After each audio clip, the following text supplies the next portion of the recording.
तारिक अजीज, चमकता सितारा। बहुत साल पहले भारत के पंजाब प्रांत के जलंधर शहर में 28 अप्रैल 1936 को एक बालक का जन्म हुआ। उस बालक का नाम रखा गया तारिक अजीज। तारिक का बचपन जिज्ञासाओं और कहानियों से भरा था। वे अपनी दादी से पौराणिक कहानियां सुनना बहुत पसंद करते थे। वे हर कहानी से कुछ न कुछ सीखने की कोशिश करते।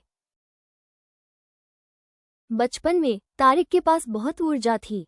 वे अपने दोस्तों के साथ खेलते कूदते, लेकिन जब टीवी नाम की कोई चीज नहीं थी तो वे अपने घरवालों के साथ पुराने रेडियो पर कहानियां सुनते थे।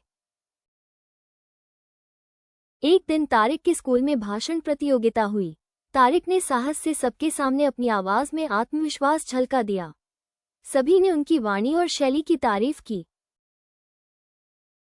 समय बीतता गया। देश बंटवारे के बाद उनका परिवार पाकिस्तान चला गया। नई जिंदगी में भी तारिक की कहानी और बोलने की चाह कम नहीं हुई।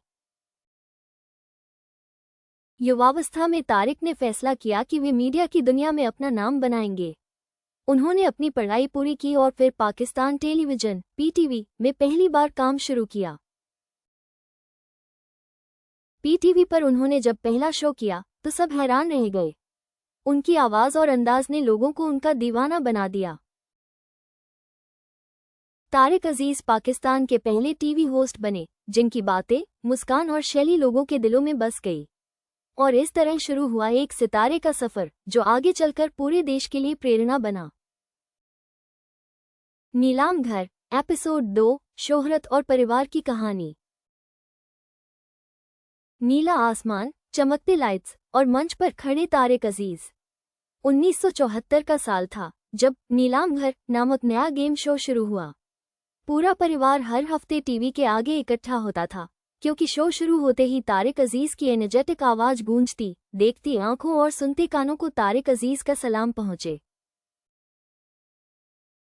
तारिक अजीज शो में आने वालों से बड़े प्यार से बात करते। कभी कोई बच्चा डर जाता तो वे मुस्कुराकर हौसला देते। उनकी ये दया और ममता दर्शकों के दिलों में घर कर जाती थी। नीलम घर में प्रत्येक प्रतियोगी को समान सम्मान मिलता। कोई गरीब किसान, कोई स्कूली छात्र या बुजुर्ग, सभी के लिए तारिक एक जैसा व्यवहार करते। उनके परिवार ने हमेशा यही देखा कि इंसान की असली पहचान उसके व्यवहार में है। जैसे जैसे शो लोकप्रिय हुआ, तारिक अजीज और उनका परिवार मशहूर हो गया। परंतु उन्होंने कभी विनम्रता और काइंडनेस नहीं छोड़ी। तारिक की माताजी हमेशा कहती, बेटा, सबकी इज्जत करो और मदद करो। शोहरत और दौलत तो आती जाती है, लेकिन दया हमेशा याद रहती है। एक दिन तारिक का बेटा स्कूल से घर लौटते वक्त एक घायल चिड़िया को लेकर आया। तारिक ने उसे दयालुता से दवा दी और बेटे को समझाया, जो सीख हमने नीलाम घर में अपनाई है वही जिंदगी में भी अपनानी है। हर किसी के साथ मोहब्बत, इज्जत और काइंडनेस। शो के अंतिम हिस्से में हमेशा एक मीठा संदेश होता, सब मिलकर आगे बढ़ें, एक दूसरे की मदद करें। यही परिवार और समाज की असली खूबसूरती है। नीलाम घर न केवल एक गेम शो रहा, बल्कि उसने सबको दया, सम्मान और परिवार के मूल्य सिखाए। तारिक अजीज का जुमला आज भी सुनाई पड़ता है, दिलों में, देखती आंखों और सुनते कानों को तारिक अजीज का सलाम पहुंचे। एपिसोड 3, राजनीति, वसीयत और आखिरी सफर। तारिक अजीज एक समझदार और दयालु इंसान थे। उन्होंने हमेशा अपने परिवार, पड़ोसियों और देश के लोगों की मदद की। बचपन से ही उन्हें दूसरों के लिए कुछ अच्छा करने की आदत थी। 1990 के दशक में तारिक अजीज ने राजनीति में कदम रखा। वो लोगों की समस्याएं सुनते और हल निकालने की पूरी कोशिश करते। लोग उन्हें बहुत मानते थे क्योंकि वे सच बोलते और दिल से काम करते थे। साल 1997 में तारिक अजीज लाहौर से नेशनल असेंबली के सदस्य चुने गए। यह उनके लिए बहुत बड़ी बात थी, मगर उन्होंने अपनी विनम्रता नहीं छोड़ी। उनके दिल में हमेशा अपने देश और लोगों का भला करने का भाव था।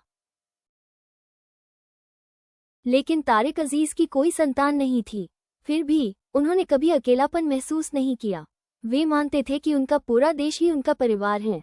उनकी यह सोच सभी को खास लगी।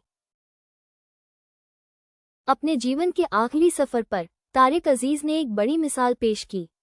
उन्होंने अपनी सारी संपत्ति और जायदाद पाकिस्तान सरकार के नाम वसीयत कर दी। उनका कहना था, जो कुछ मुझे मिला, इसी देश की बदौलत मिला।